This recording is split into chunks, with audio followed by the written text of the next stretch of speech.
पूर्व केंद्रीय मंत्री और किसान नेता राजेश पायलट की आज जयंती है। लिहाजा इस खास मौके पर आज हम आपको बताएंगे राजेश्वर प्रसाद विधोड़ी के सियासत के पायलट बनने का रोचक किस्सा।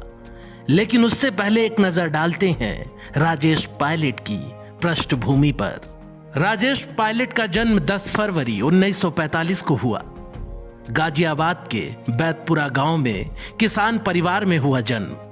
राजेश्वर प्रसाद बचपन के दिनों में बेचा करते थे दूध। पिता का साया उठने के बाद किया दिल्ली का रुख। अथक संघर्ष के बाद भारतीय वायुसेना में मिली नौकरी। राजेश पायलट ने 1971 के भारत पाक युद्ध में दिखाया अदम्य साहस। भारतीय वायुसेना के फाइटर पायलट के तौर पर भी निभाई भूमिका। भारतीय वायुसेना में स्क्वाड्रन लीडर तक तय किया सफर। अब आइए आपको बताते हैं राजेश्वर प्रसाद के पायलट बनने का बेहद रोचक किस्सा। बात है साल 1980 की, जब लोकसभा चुनाव के दौरान राजेश पायलट ने मन बनाया कि वो वायुसेना छोड़कर लोकसभा का चुनाव लड़ेंगे। जिसके बाद उन्होंने वायुसेना की नौकरी छोड़ दी।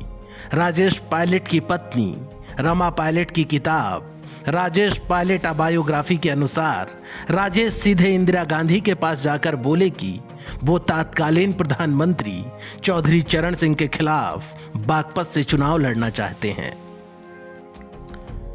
इंदिरा गांधी ने कहा कि मैं आपको सलाह नहीं दूंगी कि आप राजनीति में आए। कांग्रेस की शुरू की लिस्ट में राजेश्वर प्रसाद का नाम नदारद था। तभी एक दिन फोन की घंटी बजी। दूसरे छोर पर व्यक्ति ने कहा, राजेश्वर प्रसाद हैं? राजेश किसी काम से बाहर गए हुए थे। उनकी पत्नी ने मना कर दिया। तभी सामने से फोन पर कहा गया कि उनसे कहिएगा कि उन्हें संजय गांधी ने बुलाया है। कांग्रेस दफ्तर पहुंचे तो संजय गांधी ने बताया कि आपके लिए इंदिरा जी का संदेश है कि आपको भरतपुर से चुनाव लड़ना है।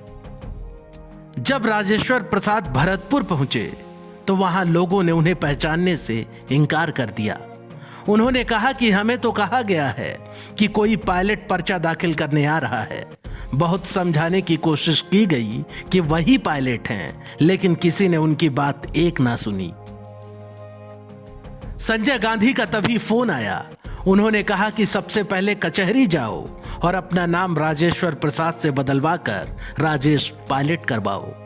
जिसके बाद पायलट ने भरतपुर की सीट से वहां के राज परिवार की सदस्य महारानी को हराकर पहला चुनाव जीता और इसी के साथ राजनीति की दुनिया में उन्होंने कदम रखा। उसके बाद उन्होंने कई चुनाव जीते। साल 1991 से 1993 तक टेलीकॉम मिनिस्टर रहे और 1993 से 1995 तक आंतरिक सुरक्षा मंत्री भी रहे।